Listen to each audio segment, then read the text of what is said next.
Nuevamente, buen día Iglesia. Seguimos estudiando el libro de los Hechos. Hoy entramos al capítulo 15. El capítulo 15 viene a ser, como muchos lo llaman, es la carta magna de la Iglesia cristiana, como para nosotros podríamos decir así, para que entiendas lo que es la constitución política del Estado, ¿no es cierto? Pero el capítulo 15 es esa carta magna de la Iglesia cristiana, donde vamos a poder ver a una pregunta que quizá muchos siguen teniendo esa controversia, si la salvación es por ley o por gracia. Ahí vamos a ver uno de los primeros, el primer concilio y el más importante de los concilios que se han registrado a través de la historia. De hecho, hay ejemplos de los historiadores que reconocen una primera parte, 7 concilios ecuménicos en los primeros siglos de la existencia de la Iglesia. Por mencionar está de los concilios Constantinopla I, el concilio de Éfeso, de Calcedonia, Constantinopla II, Constantinopla III, el de Nice, el de Constantinopla IV, y más adelante ha habido otros concilios en los tiempos medievales, como también concilios en los tiempos modernos. Sin embargo, de estos 7 primeros concilios que mencioné, quizá los 2 más importantes fueron los concilios de Nicea, ya llevados por el año 325 después de Cristo, y el de Calcedonia, porque en estos dos concilios se condenó la errónea enseñanza acerca de la persona y la naturaleza de nuestro Señor Jesucristo, y se definió cuidadosamente la posición bíblica. Entonces el capítulo 15, reitero por tercera vez, es la carta magna de la Iglesia cristiana. Y ahí vamos a ver en este concilio que la salvación es puramente por gracia. El evangelio de la gracia en estos a veces es muy irritante para otros, porque a modo de introducción y poder entrar después al estudio, hay muchos que rehuyen este hermoso don, este hermoso regalo que Dios nos da sobre la salvación. Muchos no pueden creer de que la salvación no pueda venir sin hacer obras humanas, y muchos se aferran a hacer obras humanas. Peor en este tiempo del cual se está escribiendo el capítulo 15. Imagínate tú, los judíos acostumbrados a llevar rituales, a llevar mandatos, a tratar de cumplir la ley. Digo tratar porque entendemos que nadie pudo cumplir la ley. Los judíos están ahí inmersos, podríamos decir así, en esa vida del cumplimiento de sus ordenanzas que tenían en el Antiguo Testamento, y dejar de lado todo aquello y decirles que no se necesita ningún cumplimiento de la ley. Estamos hablando de esas leyes ceremoniales o leyes civiles para poder ser salvos. Entonces había pues mucha controversia, ¿no es cierto? Y ellos insistían en que los gentiles, en este caso aquellos que no eran judíos, que por lo menos tenían que volverse prosélitos, ¿no? Aquellos gentiles que abrazaban las costumbres y las tradiciones judías. Entonces había una controversia tal de que se tuvo que llamar a un concilio allá en Jerusalén, que estaba presidido especialmente por los apóstoles y los ancianos, porque ellos debían definir esta situación. Para nosotros es pues no fácil, pero es bien entendible para nuestra época entender lo que dice Efesios capítulo 2, versículo 8 y 9, ¿no es cierto? Nosotros entendemos, como dice Efesios capítulo 2, versículo 8 y 9, porque por gracia sois salvos, dice, porque por gracia sois salvos por medio de la fe, y esto no de vosotros, pues es don de Dios, no por obras, para que nadie se gloríe. Nosotros entendemos, digo nosotros, y espero que tú que estás al otro lado de la línea, que te consideras creyente o cristiano, entiendas que no puedes tú añadir nada humanamente, nada, absolutamente nada para tener la salvación. No puedes tú obtener, no puedes tú dar nada. Y como alguna vez decía, o a veces establezco, o digo a algunas personas que tengo la oportunidad de hablar, siempre lo he manifestado, así como Paul Washer, por ejemplo, lo dijo así, quizá no con las palabras que yo los digo, no que hay solamente dos religiones, entre comillas, unas que creen que la salvación viene a través de las obras, o hay que añadir obras para tener la salvación. Y la otra, ¿no? Y ahí enmarca un conjunto de sectas, de religiones que conocemos, pero nosotros entendemos que hay una otra, que es la verdadera, que la salvación es por pura gracia, que es un don de Dios, es un regalo de Dios. Entonces, este capítulo 15 nos va a mostrar algunas evidencias de que la salvación es netamente por pura gracia. Sin embargo, vamos a entrar al contexto un poquito, ¿sí? El contexto en ese tiempo que se ha escrito, reitero, para nosotros es bien comprensible de que la salvación es por gracia y hemos entendido aquello. Sin embargo, la entrada generalizada de los gentiles en ese tiempo a la iglesia fue muy preocupante y hasta amenazadora para algunos creyentes judíos. Muchos creían que estos debían convertirse primero en prosélitos judíos. Veían al cristianismo como una culminación del judaísmo y asimismo les abrumaba esa igualdad entre gentiles y cristianos o creyentes judíos. Para ellos era injusto que ellos habían guardado la ley de Dios toda su vida y, y que los gentiles, sin hacer aquello, pues puedan gozar de la salvación o entrar al reino de Dios. Entonces tenían que en una iglesia que era cada vez más gentil, o sea, creían ellos que se iba a perder todo lo que es la cultura, las tradiciones, las influencias judías. Ahora, y dadas estas preocupaciones que había en ese tiempo, ¿no? El conflicto era pues era inevitable, ¿no? Y la situación no era si Dios quería salvar gentiles, sino cómo se iban a salvar. Esa era la situación. Reitero, no era si Dios quería salvar gentiles, sino cómo se iban a salvar. ¿Podían entrar directamente al reino de Dios sin pasar por el portal del judaísmo? Era una cuestionante. Pero con el fin de decidir este asunto es que se reúne un concilio en Jerusalén.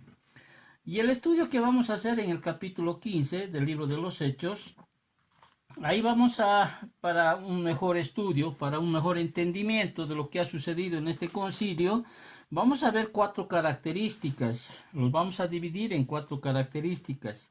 Vamos a ver primero la disensión, o sea, la discordia, la contienda, el desacuerdo o falta de unidad, el versículo del 1 al 5, y si Dios quiere, seguimos en esta mañana, vamos a hacer el análisis, que vamos a hacerlo desde el versículo 6 hasta el 18, como una segunda característica que se registra en este inspirado texto del capítulo 15, de este concilio que se da en Jerusalén.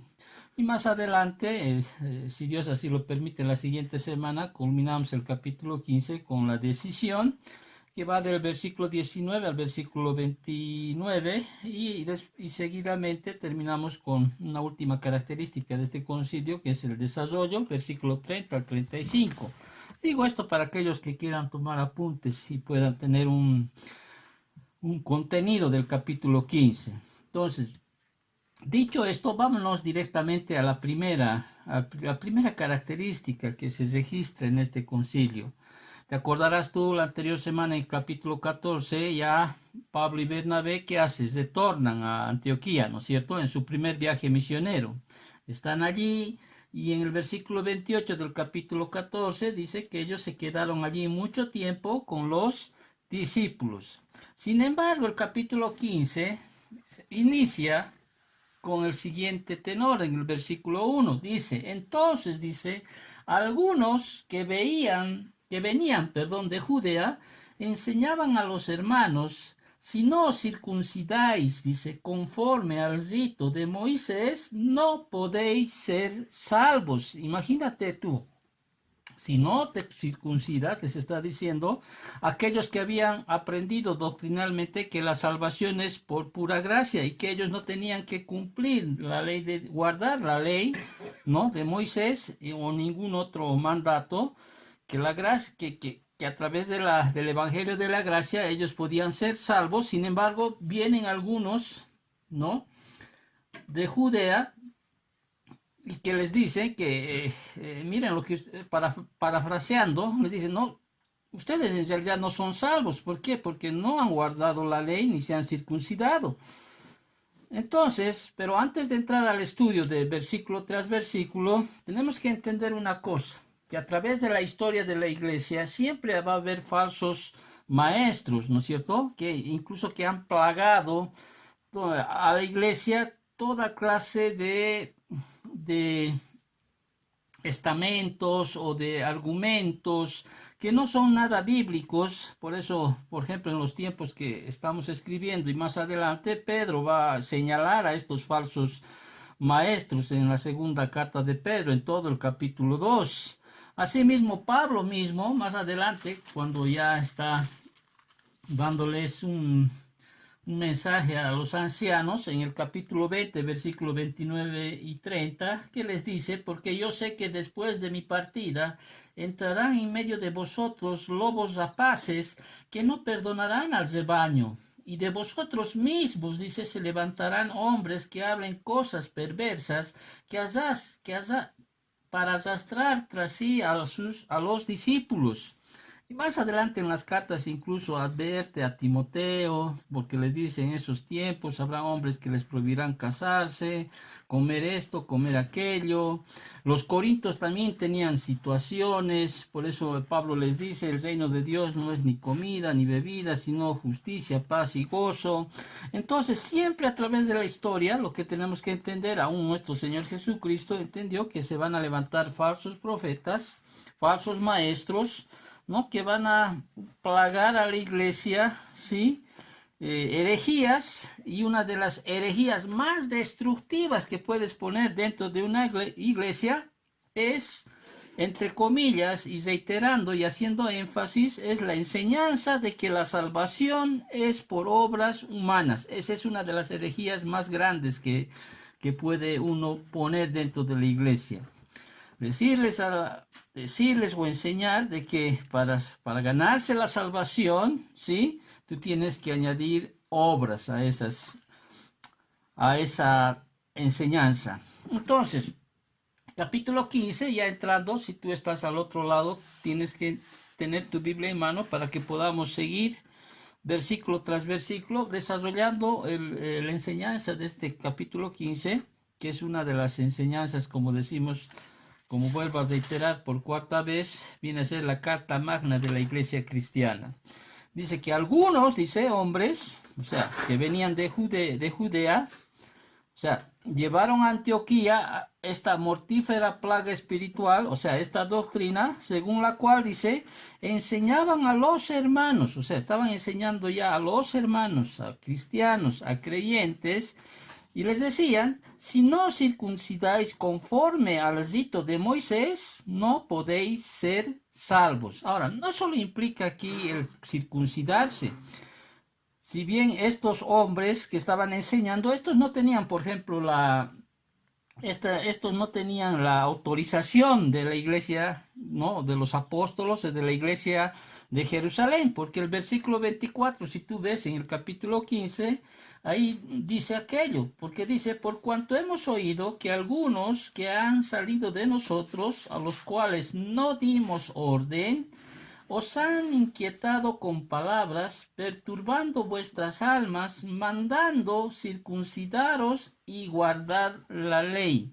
Entonces, estos hombres no tenían la aprobación o la autorización de enseñar tal cosa de la iglesia en Jerusalén. Estos eran como autoproclamados guardianes del legalismo que llegaron para enderezar supuestamente la teología de los creyentes en Antioquía. Ahora, la enseñanza y las acciones de estos individuos representaban una grave amenaza. ¿Para qué? Para la verdad del Evangelio, como para la unidad de la iglesia, y el peligro de una división entre judíos y gentiles era real. Entonces, ¿qué es lo que sucede en este contexto? O sea, el pronunciamiento de los judaizantes a los gentiles, cuando les dice, si no os circuncidáis, ¿sí?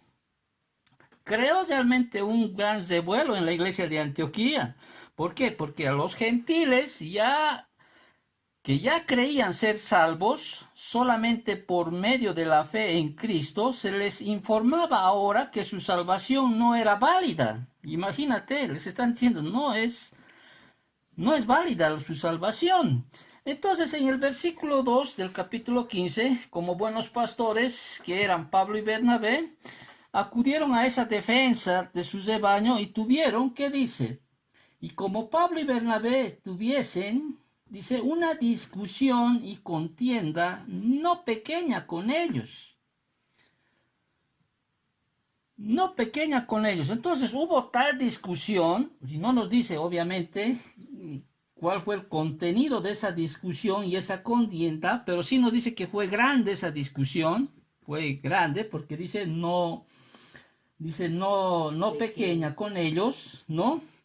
Entonces, reconociendo las consecuencias de largo alcance de este asunto, ¿qué se hace? Se dispone que subiesen Pablo y Bernabé, ¿a dónde? A Jerusalén.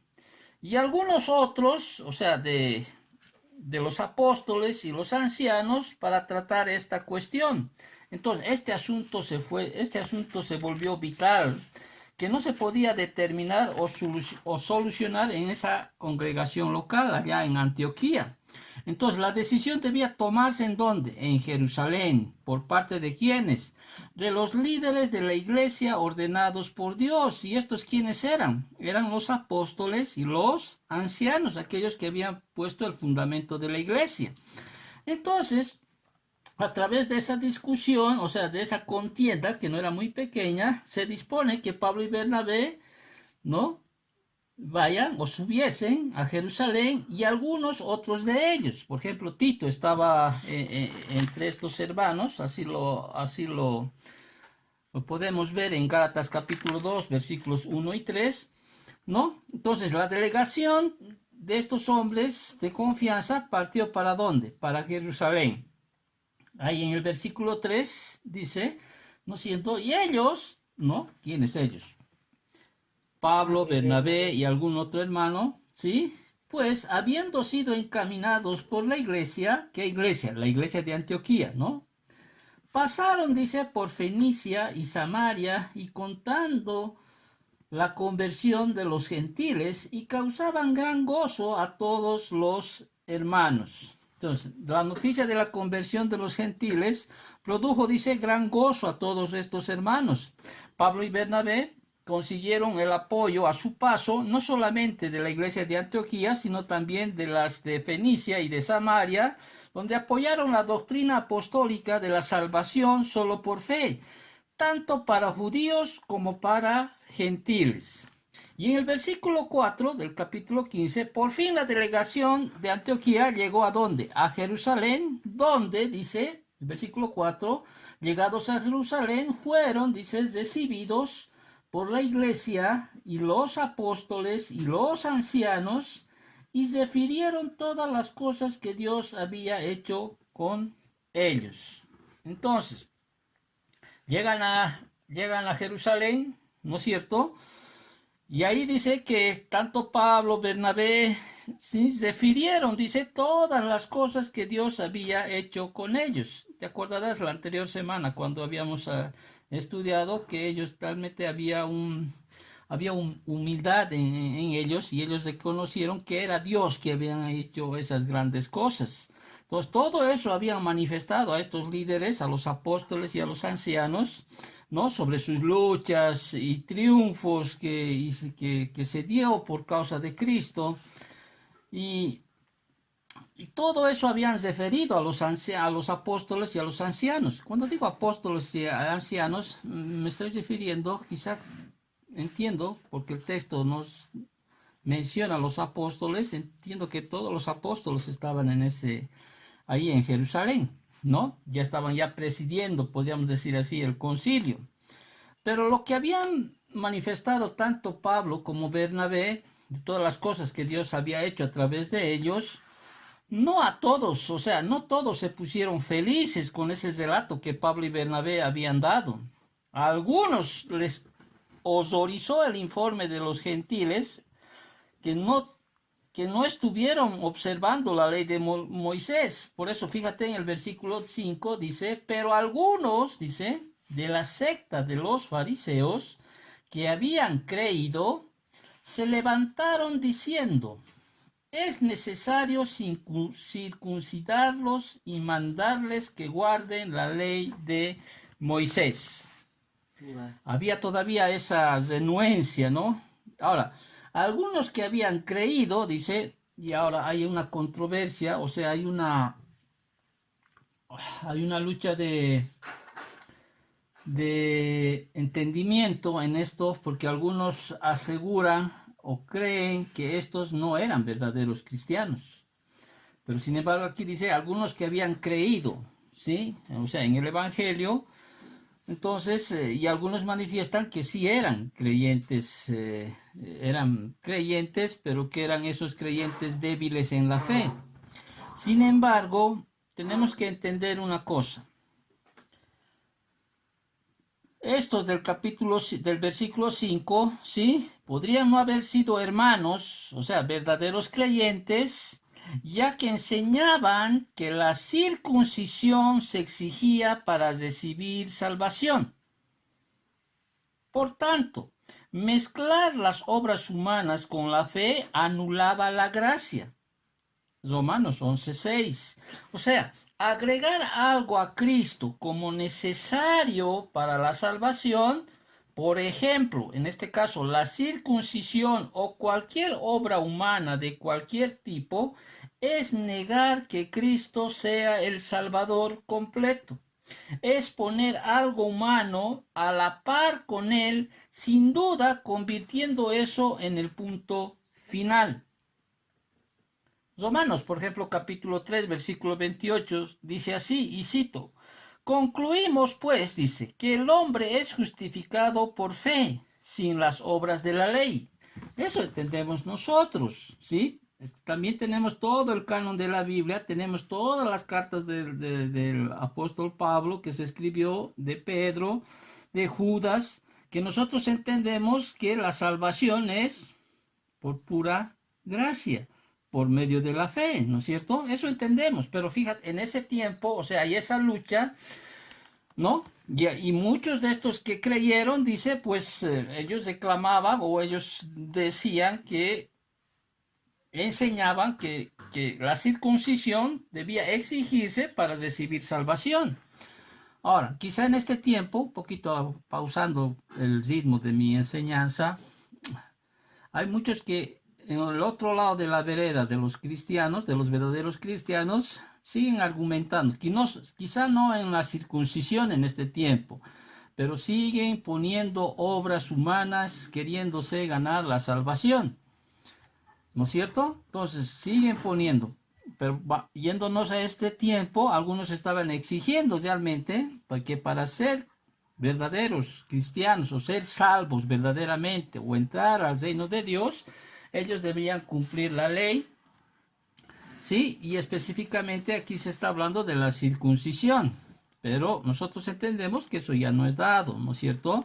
Sin embargo, también y algunos creen, vuelvo a reiterar, que estos no eran verdaderos creyentes. Si bien han creído, dice, pero otros, algunos creen que ellos no eran muy parecidos a los débiles hermanos que menciona, por ejemplo, en Romanos capítulo 14, todo el capítulo 14, ¿no? que se adherían a leyes todavía dietéticas, rituales, códigos sabáticos por causa de su conciencia.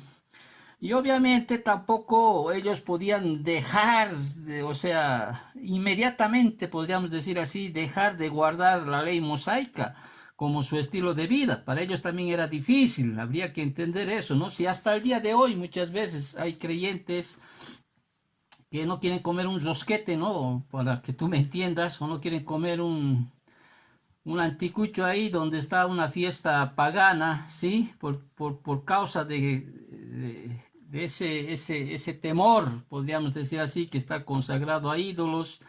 Y entendemos que a través de las cartas Pablo habla sobre todas esas cosas, ¿no? Sobre lo que es las comidas, las bebidas, todas aquellas que supuestamente o han sido consagradas a ídolos, ¿no? Entonces, pero eso es cuestión de ir madurando en la fe, de conociendo en el Señor, de entendiendo la libertad que tú tienes en Cristo. Obviamente, o sea, reitero esto, obviamente, más adelante en este concilio, sí, se va a determinar también sobre esas prácticas que a veces como cristianos, si bien tenemos libertad en Cristo Jesús, ya los gentiles también ya estaban abusando de aquello, de entender de que ellos son libres en Cristo y pues podían comer carne ahogada, ¿no? Carne que tenía todavía sangre, y entonces iban a ir más adelante pues un poquito ordenando aquella cosa, y eso lo vamos a ver si Dios quiere la siguiente semana.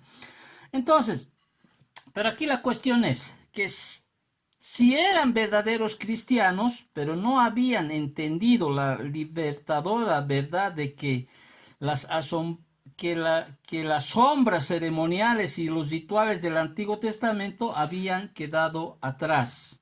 Debían entender aquello. Pero, reitero, aquí el centro de todo esto es que ellos estaban exigiendo, sí, acciones humanas para ser verdaderamente salvos.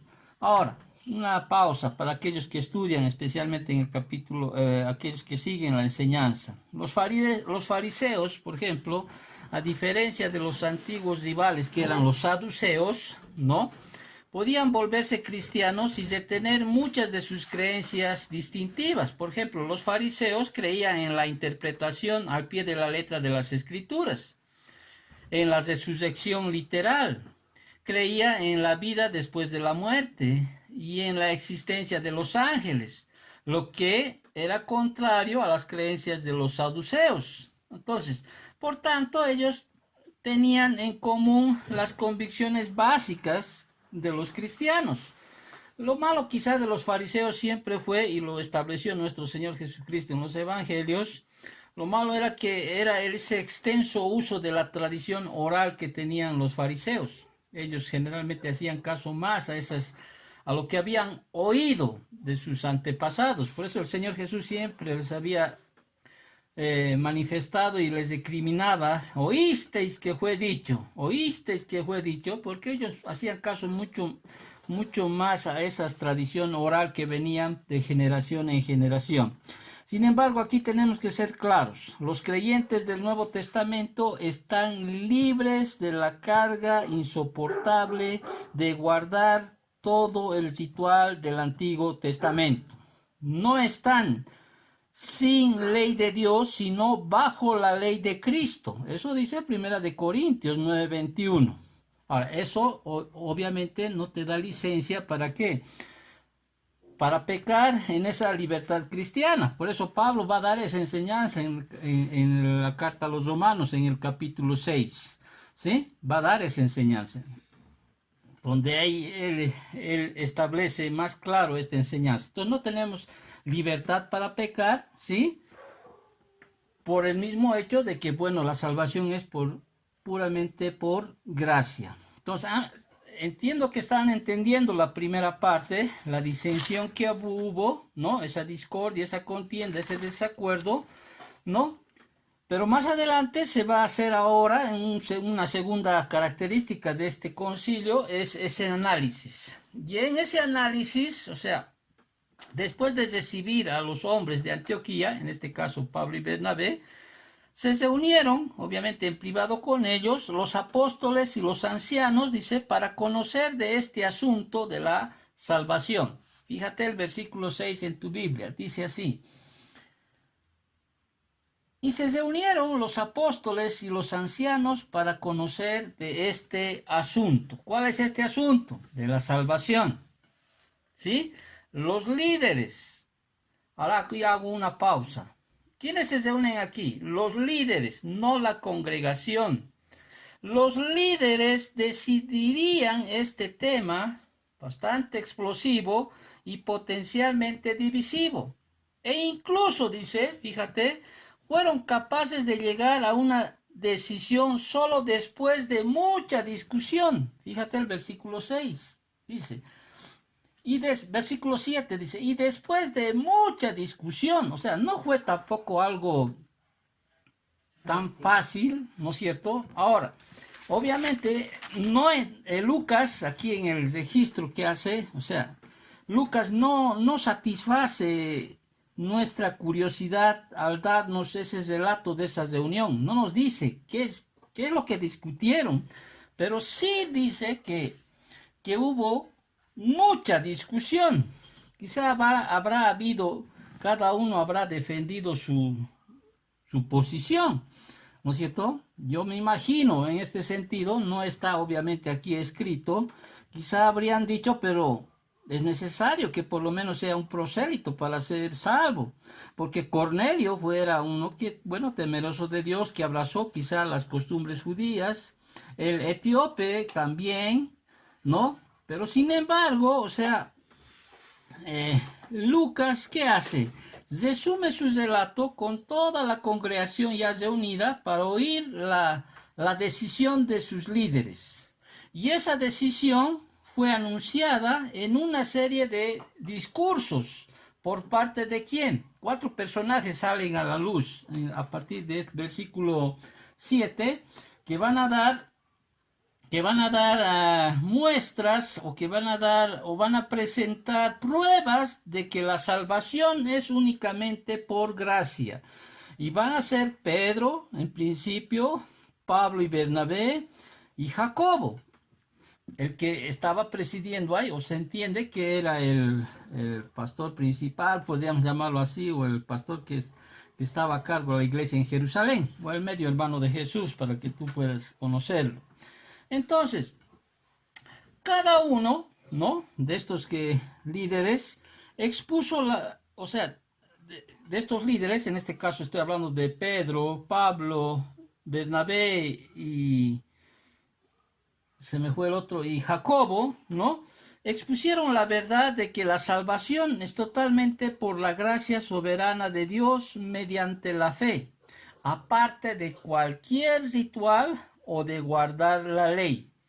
Tomadas entonces juntas estas disertaciones, constituyen una de las defensas más fuertes de la verdad en la Biblia.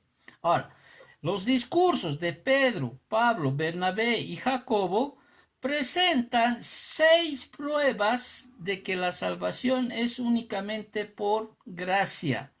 La salvación por gracia se demuestra y empezamos por estas 6 pruebas: por la revelación antigua, el don del Espíritu, la purificación del pecado, la imposibilidad de la ley para salvar, la realidad de los milagros y la promesa profética. ¿Estoy yendo muy rápido? No, ¿no es cierto? O sea, entendemos. Entonces, vamos a una de las primeras pruebas, ¿sí?, de que la salvación es únicamente por gracia. La revelación antigua, dice, prueba que la salvación es por gracia. Obviamente, para nosotros es más antigua que para los que estaban en ese momento en el concilio. ¿Sí? Y aquí el primer orador fue Pedro, ¿sí? Y él les recordó que Dios escogió por medio del ministerio del apóstol que los gentiles oyesen por boca, o sea, del mismo, la palabra del evangelio y creyesen. Versículo 7. ¿Qué dice?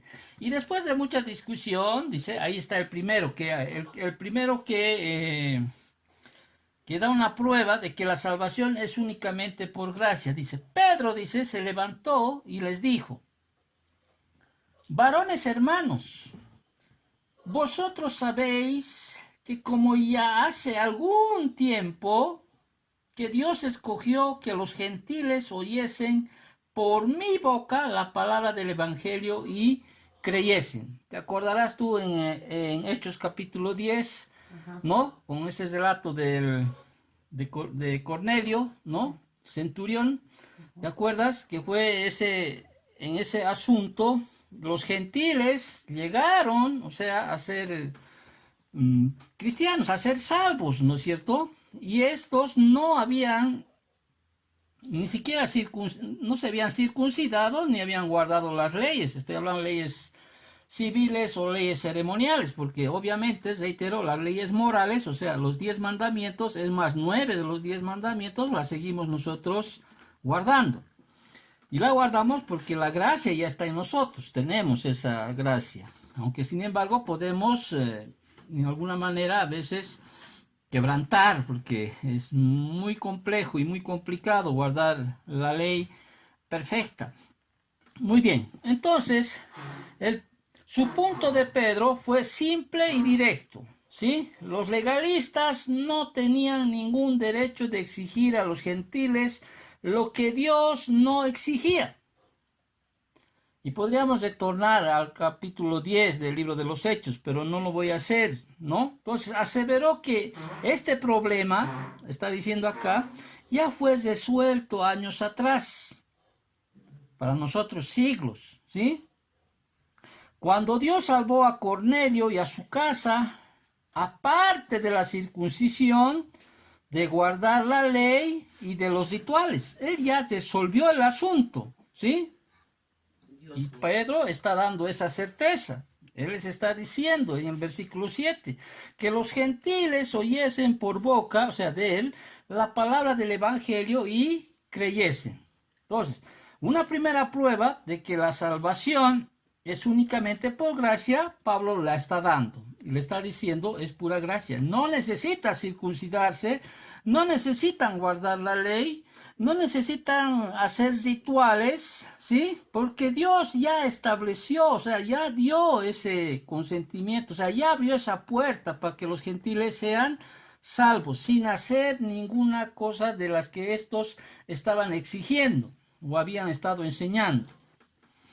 Una segunda prueba de que la salvación es únicamente por gracia es el don del Espíritu que prueba que la salvación es por gracia. Versículo 8 y principios del versículo 9 dice, y Dios dice, versículo 8, que conoce los corazones, ¿sí? Ya sean de gentiles o judíos, Él es el que conoce el corazón de las personas, les dio testimonio dándoles el Espíritu Santo lo mismo que a nosotros.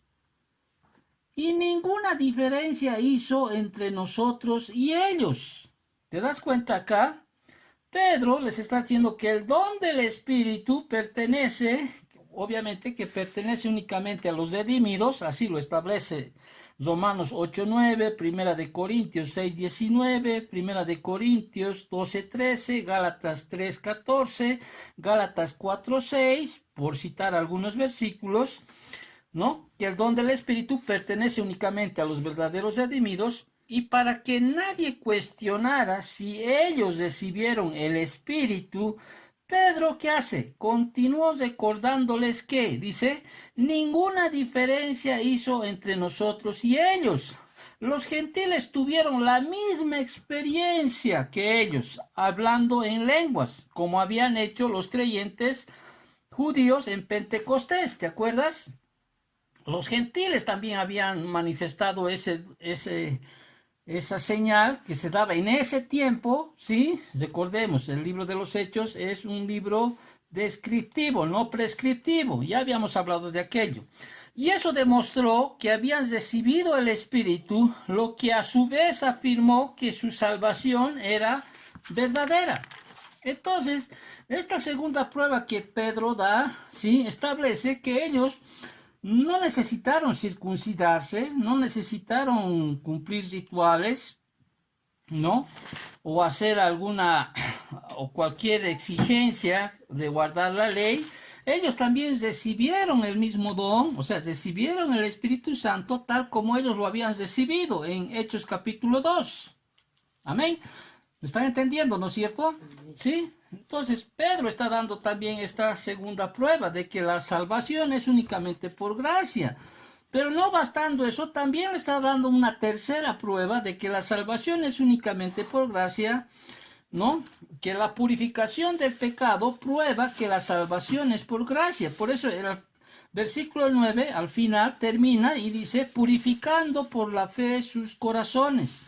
En otras palabras, la sola purificación por la fe de los corazones de los creyentes gentiles ofrece una prueba más de salvación por gracia.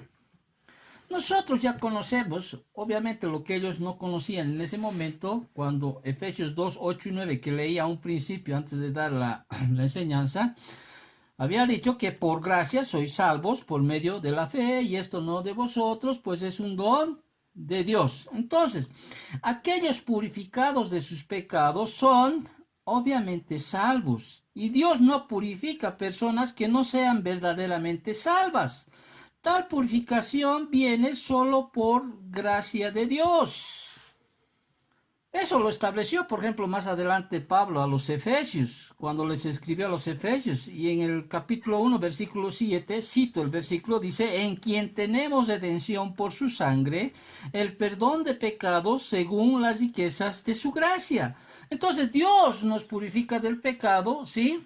Pero no exige a nadie ningún cumplimiento de alguna ley mosaica, ningún cumplimiento de la circuncisión en ese momento, y él establece y les está diciendo ahí al concilio donde están reunidos, ¿no?, que el Señor pues purificó la fe de los gentiles, o sea, él lavó sus pecados, limpió sus pecados. Entonces, puesto que los creyentes gentiles ya habían sido purificados de sus pecados solo por gracia, ¿qué más podían añadir la ley y el ritual? ¿Qué pueden añadir la ley y el ritual si ya, no, los gentiles ya habían sido purificados de sus pecados? Entonces, el problema del pecado había sido tratado y la justificación ya había sido otorgada, ¿no es cierto? Entonces, Pedro da esa tercera prueba de que la salvación es únicamente por gracia. Primero les dice que la revelación antigua, bueno, para nosotros más antigua, reitero, que de ellas, prueba que la salvación es por gracia. La segunda prueba que les dice es que el don del Espíritu prueba que la salvación también es por gracia, que también ellos, los gentiles, recibieron el don del Espíritu Santo y que el Señor también les había purificado del pecado, o sea, de su pecado. Entonces prueba también que la salvación es por gracia. Y una cuarta que menciona aquí Pedro en el versículos 10 al 11, ¿no?, indica como una cuarta prueba de que la salvación es únicamente por gracia, es que la imposibilidad de la ley para salvar prueba que la salvación es por gracia. Y fíjate el versículo 10, ahí donde Pedro cuestiona a los judaizantes, y en el versículo 10 dice, ahora pues les está cuestionando aquí Pedro, ¿por qué tentáis a Dios, poniendo sobre la cerviz de los discípulos un yugo que ni nuestros padres ni nosotros hemos podido llevar? Dice. O sea, no estaban en posición de desafiar o cuestionar el evangelio de la gracia de Dios. El apóstol, acá Pedro, resaltó la necedad de poner sobre la cerviz de los discípulos un yugo que ni los padres de ellos ni de ellos mismos habían podido llevar. O sea, y la descripción de la ley como yugo pesado es irritante, era apropiada, ¿no es cierto? Ya Jesús lo estableció en Mateo capítulo 23, versículo 4, me voy a Mateo capítulo 23, versículo 4. Ahí es como Jesús describe el legalismo de los escribas y fariseos. Pero voy a leer el versículo 3 y me voy a leer el versículo 4 de Mateo capítulo 23. Dice, así que, dice, todo lo que os digan que guardéis, guardadlo y hacedlo, mas no hagáis conforme a sus obras, porque dicen y no hacen. Porque atan cargas pesadas y difíciles de llevar y las ponen sobre los hombros de los hombres, pero ellos ni con un dedo quieren moverlas. Entonces, era pues una tontería que los legalistas esperaran que los gentiles asumieran una carga que ellos mismos se encontraban muy pesadas de sobrellevar y por tanto se alegraron de haber sido liberados. Y era igualmente erróneo imponer sobre los gentiles lo que no había funcionado para los judíos. Ninguno de los creyentes judíos de Pedro había sido salvo por la ley, ni había sido purificado de sus pecados por la ley, ni había recibido el Espíritu Santo por guardar la ley. Entonces, ya que guardar la ley no podía hacer ninguna de esas cosas vitales en ellos, ¿por qué exigirles? ¿Por qué exigírselas a los gentiles? Por eso Pedro les dice, la ley no el cumplimiento de la ley no es necesario para la salvación. ¿Sí? O sea, no prueba que y prueba más bien que la salvación es por gracia. Es por gracia. Amén. Amén. Y vamos a una quinta prueba, ¿sí? Una quinta prueba, ¿no? De que, y es la siguiente, que la realidad de los milagros prueba que la salvación es por gracia. Muy bien, Pedro expuso esas pruebas, estas primeras 4 pruebas de que la salvación es únicamente por gracia, y ahora Pablo y Bernabé, ¿no? Versículo 12, sin poder contradecir los puntos de Pedro, toda la multitud que hace, calla, ¿sí? Nadie le contradice aquí a Pedro. Versículo 12, Bernabé y Pablo, o sea, ahí subieron, ¿no? Ahí al escenario, y con denuedo, ¿qué dicen? En el versículo 12. Entonces, dice, toda la multitud calló, esto a lo que había dicho Pedro, y oyeron ¿a quién? A Bernabé y a Pablo, que contaban cuán grandes señales y maravillas había hecho Dios por medio de ellos entre los gentiles. Recordemos, Pablo y Bernabé ya doctrinaron acerca de la salvación por gracia. Hechos capítulo 13, versículos 38 y 39. Y los milagros que Dios realizó por medio de ellos confirmaban ¿qué cosa? Tal veracidad de tal enseñanza. En contraste, aquí los judaizantes que estaban exigiendo guardar la ley y circuncidarse, no podían producir milagros para apoyar su enseñanza. ¿No es cierto? Y lo que tenemos que entender es una cosa, que Dios no confirma falsa enseñanza concediendo milagros. Reitero, Dios no confirma falsa enseñanza concediendo milagros. Pero quizá tú dices, pero algunos dicen que se ha hecho un milagro aquí, un milagro allá, otro milagro allá. No, ellos dicen que hicieron. ¿Sí? Dicen. Por eso dice, ¿no? No todo aquel que dice, Señor, Señor, entrará en el reino de los cielos. Señor, en tu nombre hicimos milagros, echamos fuera demonios. Ellos dicen que hicieron ellos. Y reitero, Dios no confirma falsa enseñanza concediendo milagros. La evidencia aquí presentada por Pablo y Bernabé era irrefutable. O sea, su enseñanza de que la salvación era solo por gracia estaba cincelada indiscutiblemente con la aprobación de Dios. Ellos hacían señales y milagros, sanidades, y eso hacía que Dios estaba certificándoles como sus mensajeros y también certificando que ese mensaje era venida de Dios. ¿Sí? Los judaizantes no hicieron ningún tipo de milagros o señales.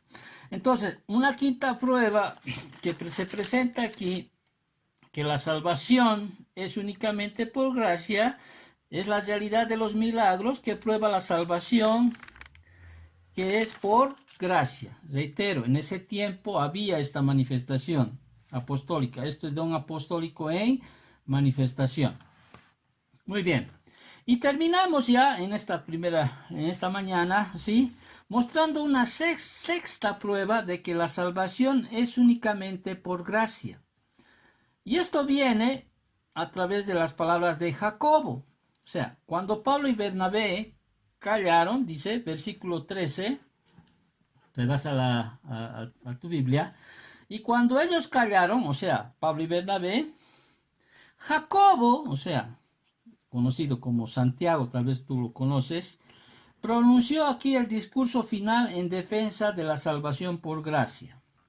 Y recordó a sus oyentes que, dice, ¿no? Recordó, ¿no? Lo que había dicho Pedro, antecitos, dice, y Jacobo respondió diciendo, varones hermanos, oídme, dice. Simón, o sea, ¿quién es Simón? Pedro, ¿no? El que habló, el primero que habló, ¿no? Simón, dice, ha contado cómo Dios visitó por primera vez a los gentiles para tomar de ellos pueblo para su nombre, ¿no? Aquí está recordándoles Jacobo lo que Pedro había hecho. Y Jacobo resumió, ¿no es cierto?, este primer punto de Pedro, dice que por gracia de Dios habían salvado a los gentiles años atrás. Y luego lo que hace Jacobo es reforzar ese punto observando que con esto concuerdan las palabras de los profetas, dice.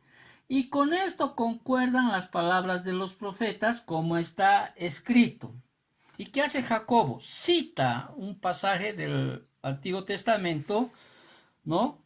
Cuando en el Antiguo Testamento predijo que Dios salvaría gentiles. Bueno, esto viene de un texto masorético del Antiguo Testamento hebreo, ¿no? Para probar que Jacobo, sin duda, estaba dando en esto un sentido del pasaje como que Dios quería que entendieran, y les está diciendo, o sea, está reforzando lo que Pedro había dicho, ¿no? Y él está reforzando este punto, observando que con lo que había hecho, con lo que Dios había hecho a través del ministerio de Pedro y había hecho que los gentiles vengan a la salvación, y también les está diciendo, esto concuerda con las palabras de los profetas, y les está mostrando Amos capítulo 9, versículos 11 y 12. Y cito, y dice, después de esto volveré, dice, ¿no? Como está escrito. ¿Qué estaba escrito en el Antiguo Testamento? Después de esto volveré, dice, y reedificaré el tabernáculo de David,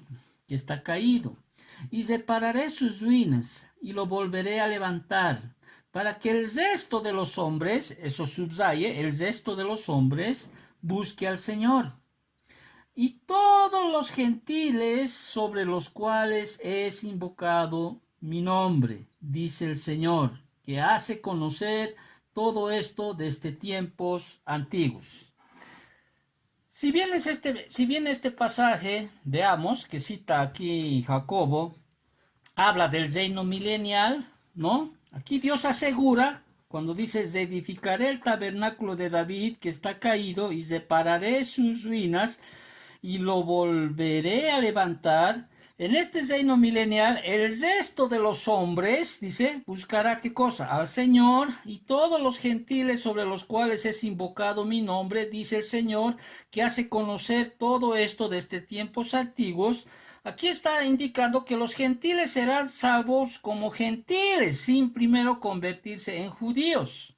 Si no, el versículo 17 no tendría pues ningún sentido cuando dice, para que el resto de los hombres busque al Señor y todos los gentiles sobre los cuales es invocado mi nombre. Y de hecho, los judíos van a ser instrumentos de Dios en ese tiempo que ha de venir, ¿no? Para que todos los gentiles también puedan venir al reino de Dios. Eso lo dice en Zacarías capítulo 8, versículos del 20 al 23. Entonces, los gentiles serán salvos como gentiles sin primero convertirse en judíos.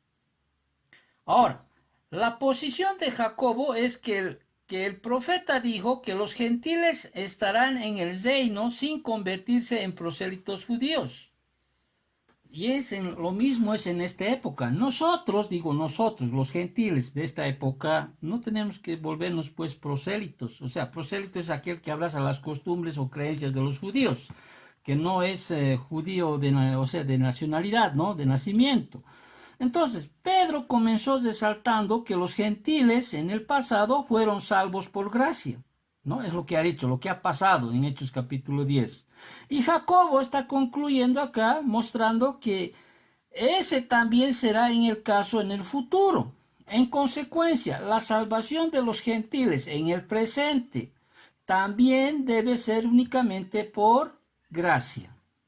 Entonces, hasta este momento hemos abordado podríamos decir así, dos puntos, o sea, dos características de las 4 que hemos visto en este concilio que se está llevando a cabo en Jerusalén. Porque el tema era necesario resolverlo en un concilio, no en una iglesia local o una congregación. Tenían que resolver este asunto los ancianos y los apóstoles, porque era un asunto de tremenda importancia, especialmente en ese tiempo, para determinar que la salvación, sí, es puramente por gracia, no por el cumplimiento de la ley o de algunas rituales o ceremonias de por medio. Obviamente, a lo largo del Nuevo Testamento, o sea, siempre ha sido una problemática, no solo para la iglesia en Roma, sino también la iglesia en los colosenses, más fuerte en los Gálatas, ¿sí? Y entonces Pablo va a ir escribiendo una y otra carta para determinar y hacerles entender de que la salvación es puramente por gracia. Las obras que uno hace, ¿sí? Después de que uno es salvo, ¿sí? Son aquellas, cuando establece también en el versículo 9 de Efesios capítulo 2, ¿no? Que nuestras obras ya vienen a ser como una manifestación, como una característica de un verdadero creyente, porque dice, fuimos creados para buenas obras. Entonces, yo entiendo que en este tiempo, especialmente tú que me estás escuchando, ya entiendes aquello plenamente, que la salvación es 100% obra de Dios. No hay nada que el hombre pueda aportar excepto el pecado, ¿sí? Para que nosotros, a través de creer en Jesucristo como nuestro Señor y Salvador, podamos nosotros, por la gracia de Dios, llegar a ser salvos. Pero reitero, en ese tiempo había mucha esa discusión y más adelante, la siguiente semana, si Dios así lo quiere, quizá vamos a tener más luces sobre por qué en ese tiempo se ha mantenido, se les ha pedido a los gentiles de que ellos no puedan comer un animal que ha muerto ahogado, un animal que todavía tiene sangre en su cuerpo, ¿no? O algunas otras más ordenanzas. Y nosotros podemos entender más luz sobre esta situación. Oremos para terminar. Gracias, papito, por tu palabra, porque a través de este estudio que hoy hemos hecho, de estos primeros versículos, papito, somos más bendecidos y somos más agradecidos y hemos entendido, Señor, que tu salvación, Señor, es por pura gracia, Señor. Gracias por ese don, por ese regalo inmerecido que hemos recibido, Señor, por creer en tu Hijo como nuestro Señor y Salvador, bendito Padre. Te agradecemos, Señor. Bendice la vida de mis hermanos que están al otro lado de la línea. Señor, dales entendimiento y que ellos sientan esa libertad en Cristo, bendito Padre, que ellos no deben añadir ninguna obra humana, Señor, para ganarse la salvación. Gracias, papito Dios. Bendecimos este día, esta semana. Dios mediante, Señor, así a ti te place, Señor, el siguiente domingo, Padre, podamos culminar este capítulo 15 que tanta enseñanza tiene para cada uno de nosotros, Padre. Te agradecemos en nombre de Cristo Jesús. Amén.